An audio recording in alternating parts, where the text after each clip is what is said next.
Welcome to a reading of Book 1 of Meditations by Marcus Aurelius. To my mentors.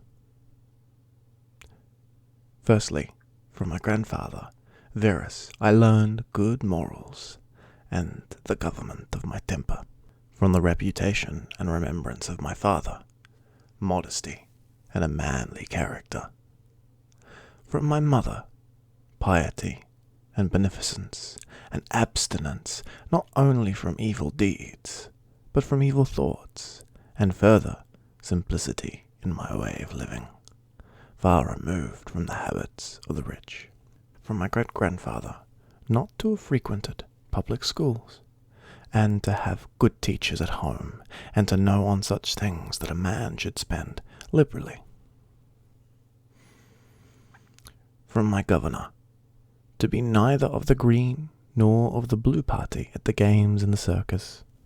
nor a partisan either of the Palameus or Socrates in the gladiators' fights. From him, too, I learned the endurance of labour, and to want little, to work with my own hands, and to not meddle with other people's affairs, and not to be ready to listen to slander. From Diogenetus, not to busy myself about trifling things, and not to give credit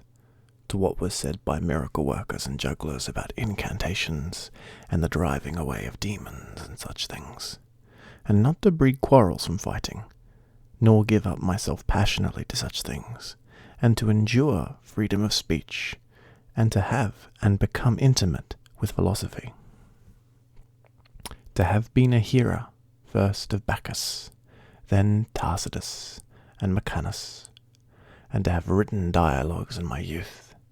and to have desired a plank bed and skin, and whatever else of the kind belongs to Grecian discipline. From Rectus, I received the impression that my character required improvement and discipline, and from him I learned not to be led astray to sophisticate emulation, nor to writing on speculative matters, nor to delivering little inciting orations, nor to show myself off as a man who practices much discipline, or does benevolent acts in order to make a display, and to abstain from rhetoric and poetry and fine writing, and not to walk about in the house in my outdoor dress, nor to do other things of the kind, and to write my letters with simplicity, like the letter which Rusticus wrote from Sinusa to my mother, and with respect to those who have offended me by words or done me wrong, to be easily disposed to be pacified and reconciled, as soon as they have shown a readiness to be reconciled, and to read carefully, and not to be satisfied with superficial understanding of books, nor hastily give my assent to those who talk overmuch. And I am indebted to him for acquainting me with the discourses of Epictetus, which he gave to me out of his own collection. From Apollonius I learned freedom of will, an undeviating steadiness of purpose, and to look to nothing else, not even for a moment, except to reason, and to be always the same in sharp pains on the occasion of loss of a child, and in long illness, and to see clearly in a living example that the same man can be both resolute and unyielding, and not peevish in giving his instructions, and to have had before my eyes a man who clearly considered his experience and his skill in expounding philosophical principles as the smallest of his merits, and from him I learned how to receive from friends what are esteemed favours, without being either humbled by them or letting them pass unnoticed. From Sextus, a benevolent disposition, and the example of a family governed in a fatherly manner, and the idea of living comfortably to nature, and gravity without affection, and to look carefully after the interest of friends, and to tolerate ignorant persons, and those who form opinions without consideration. He had the power of readily accommodating himself to all, so that intercourse with him was more agreeable than any flattery. And at the same time, he was most highly venerated by those associated with him, and he had the faculty of both discovering and ordering the principles necessary for life in an intelligent and methodical way. He never showed anger or any other passion, but was entirely free from passion, and also most affectionate, and he could express approbation, the proof of admiration, without noisy display, and he possessed much knowledge without ostentation. From Alexander the grammarian, to refrain from fault-finding, and not in a reciprocal way to chide those who uttered any barbarous or solistic or strange-sounding expression, but dexterously to introduce the very expression which ought to have been used, and in the way of answering or giving confirmation or joining in an inquiry about the thing itself, not about the word, or by some fit suggestion. From Fronto the First, I learned to observe what envy and duplicity and hypocrisy are in a tyrant, and that generally those among us who are called patricians are rather deficient in paternal affection. From Alexander the Platonic, not frequently nor without necessity to say to anyone or write in a letter that I have no leisure nor continuity to excuse this neglect of duties required by our relation to those with whom we live, by alleging urgent occupations. From Catullus, not to be indifferent when a friend finds fault, even if he should find fault without reason, but to try to restore him to his usual disposition, and to be ready to speak well of teachers, as it is reported by Dominatus and Athenodotus, and to love my children truly. From my brother Severus, to love my kin, and to love truth, and to love justice, and through him I learned to know Theresa, Hevenidus, Cato, Dion, Brutus, and from him I received the idea of polity, in which there is the same law for all, a polity administered with regard to equal rights and equal freedom of speech, and the idea of a kingly government which respects most of all the freedom of the governed. I learned from him also consistency, an undeviating steadiness in my regard for philosophy, and a disposition to do good, and to give to others readily, and to cherish good hopes, and to believe that I am loved by my friends, and in him I observed no concealment of opinions with respect to those he condemned, and that his friends had no need to conjecture what he wished or did not wish, but it was all quite plain. From Maximus I learned self-government, and not to be led aside by anything, and cheerfulness in all circumstances, as well as in illness, and a just admixture in the moral character of sweetness and dignity, and to do what was set before me without complaining. I observed that everybody believed that he thought as he spoke, and that in all that he did he never had any bad intention, and he never showed amazement and surprise, and was never in a hurry, and never put off doing a thing, nor was perplexed, nor dejected, nor did he ever laugh to disguise his vexation, nor, on the other hand, was he ever passionate or suspicious. He was accustomed to doing acts of beneficence, and was ready to forgive, and was free from all falsehood. He presented the appearance of a man who could not be diverted from right, rather than of a man who had been improved. I observed, too, that no man could ever think that he was despised by Maximus, nor ever venture to himself a better man. he had also the art of being humorous in an agreeable way.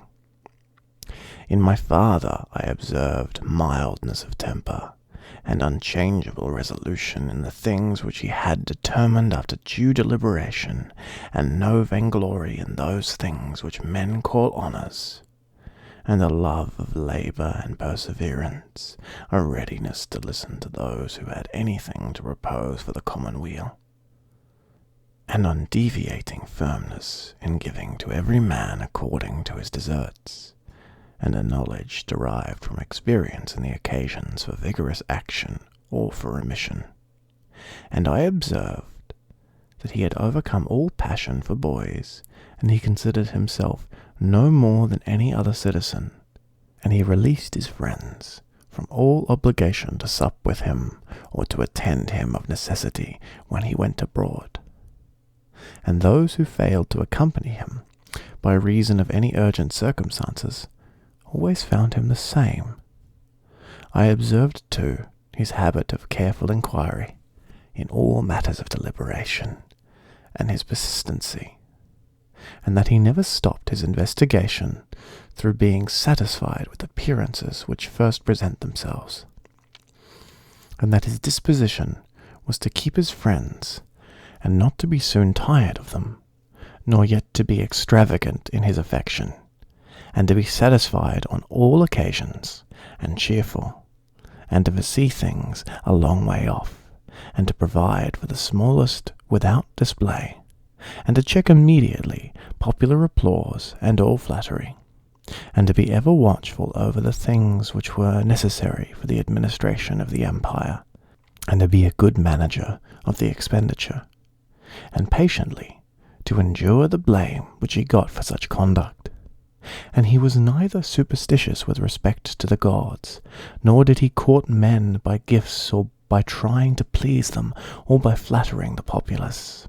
but he showed sobriety in all things, and firmness, and never any mean thoughts or action, nor love of novelty, and the things which conduce in any way the commodity of life, and of which fortune gives an abundant supply, he used without arrogance, and without excusing himself. So when he had them, he enjoyed them without affectation, and when he had them not, he did not want them. No one could ever say of him that he was either a sophist, or a home-bred, flippant slave, or a pedant, but everyone acknowledged him to be a man ripe, perfect, above flattery, able to manage his own and other men's affairs. Besides this, he honoured those who were true philosophers, and he did not reproach those who pretended to be philosophers, nor yet was he easily led by them. He was also easy in conversation, and he made himself agreeable without any offensive affectation. He took a reasonable care of his body's health, not as one who was greatly attached to life, nor aught of regard to personal appearance, nor yet in a careless way, but so that, through his own attention, he was very seldom stood in need of a physician's art, or of a medicine, or external applications. He was most ready to give away without envy to those who possessed any particular faculty, such as that of eloquence, or of knowledge of law, or of morals, or of anything else, and he gave them his help, that each might enjoy reputation according to his deserts. And he always acted conformably to the institutions of his country, without showing any affection of doing so. Further, he was not fond of change, nor unsteady, but he loved to stay in the same places, and to employ himself about the same things. And after his paroxysmus of a headache, he came immediately fresh and vigorous to his usual occupation. His secrets were not but very few and very rare, and these only about public matters, and he showed prudence and economy in the exhibition of public spectacles. vehicles, and the construction of public buildings, his donations to the people, and in such things. For he was a man who looked to what ought to be done, not to the reputation which is got by a man's acts. He did not take a bath at unseasonable hours. He was not fond of building houses, nor curious about what he ate, nor about the texture or colour of his clothes, nor about the beauty of his slaves. His dress came from Lorium, his villa on the coast, and from Lavinum generally. We know how he behaved to the toll-collector at Ticklesome, who asked his pardon, and as such was all his behaviour. There was in him nothing harsh, nor implacable, nor violent, nor, as one may say, anything carried to the sweating point. But he examined all things severely,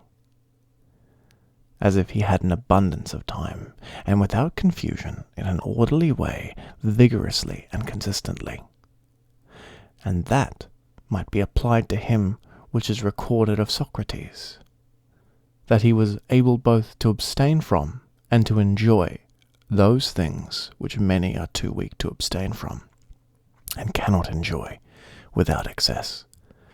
but to be strong enough both to bear the one and to be sober in the other is the mark of a man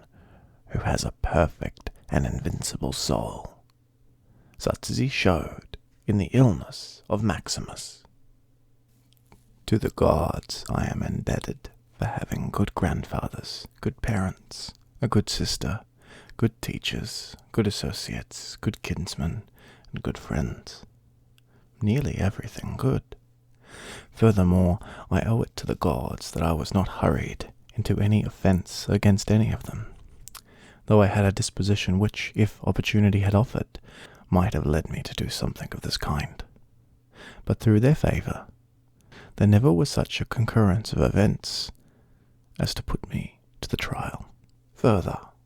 I am thankful to the gods that I was not brought up with my grandfather's concubine, and that I preserved the flower of my youth, and that I did not make proof of my virility before the proper season, but even deferred the time, that I was subjected to a ruler and a father who was able to take away all pride from me, and to bring me the knowledge that it is possible for a man to live in a palace without wanting either guards or embroidered dresses, nor torches and statues, and such like show, but that it is in such a man's power to bring himself very near to the fashion of a private person, without being for this reason either meaner in thought, nor more reminiscent in action. With respect to the things which must be done for the public interest in a manner that benefits a ruler, I thank the gods for giving me such a brother who was able, by his moral character, to rouse me to vigilance over myself, and who, at the same time, pleased me by his respect and affection, that my children have not been stupid nor deformed in body, that I did not make more proficiency in rhetoric and poetry, and the other studies, for which I should perhaps have been completely engaged, if I had seen that I was making progress in them, that I made haste to place those who brought me up in the station of honour which they seemed to desire, without putting them off with hope of my doing it some time after, because they were still young, that I knew Aurelius, Rusticus, and Maximus, that I received clear and frequent impressions about living according to nature, and what kind of life that is, so that, so far as depended on the gods and their gifts and help and inspirations, nothing hindered me from forthwith living according to nature, though I still fall short of it through my own fault, and not observing the admonitions of the gods. And I may almost say that direct instructions that my body has held out so long in such a kind of life that I never touched either Benedicta or Theodotus, and after having fallen into amatory passions, I was cured. And though I was often out of humour with Rusticus, I never did anything which I had occasion to repent. That though it was my mother's fate to die young, she spent the last years of her life with me. That whenever I wished to help any man in his need, or any other occasion, I was never told that I had not the means of doing it, and that to myself the same necessity never occurred to receive anything from another. That I have such a wife, so obedient and so affectionate and so simple, that I had an abundance of good masters for my children, and that remedies have been shown to me by dreams, both others and against blood coughing and dizziness, and that when I had any inclination to philosophy, I did not fall into the hands of any sophist, and that I did not waste my time on writers of histories, or in the resolution of syllogisms, or occupy myself about the investigation of appearances in the heavens, for all these things require the help of gods and fortune. Among the Quaidi of Granada, began in the morning by saying to yourself, I shall meet with the busybody, the ungrateful, arrogant, deceitful, envious, unsocial. All these things happen to them by reason of their ignorance of what is good and evil. But I have also seen the nature of the good that is beautiful, and of the bad that is ugly, and the nature of him who does wrong that is akin to me, not only of the same blood or seed, but that it participates in the same intelligence and the same portion of the divinity. I can neither be injured by any of them, for no one can fix on me what is ugly, nor can I be angry with my kinsman, nor hate him. For we are made for cooperation, like feet, like hands, like eyelids, like the rows of the upper and lower teeth. To act against one another then is contrary to nature, and it is acting against one another to be vexed and to turn away. Whatever this is that I am, it is a little flesh and breath, and the ruling part. Throw away your books, no longer distract yourself, it is not allowed, but as if you were now dying, despise the flesh. It is blood and bones and a network, a contexture of nerves, veins, and arteries. See the breath also. What kind of thing is it? Air, and not always the same, but every moment sent out and again sucked in. Then, this is the ruling part. Consider thus. You are an old man. No longer let this be a slave. No longer be pulled by the strings like a puppet to unsocial movements. No longer either be dissatisfied with your present lot, or shrink from the future. All that is from the gods is full of providence. That which is from fortune is not separated from nature, or without an interweaving and involution with the things which are ordered by providence. From there all things flow, and there is besides necessity, and that which is for the advantage of the whole universe, of which you are a part, but that it is good for every part of nature, which the nature of the whole brings, and which serves to maintain this nature. Now, the universe is preserved as by the changes of the elements, so by the changes of things compounded of the elements. Let these principles be enough for you. Let them always be fixed opinions, but cast away the thirst after books, that you may not die murmuring, but cheerfully, truly, and from your heart thankful to the gods.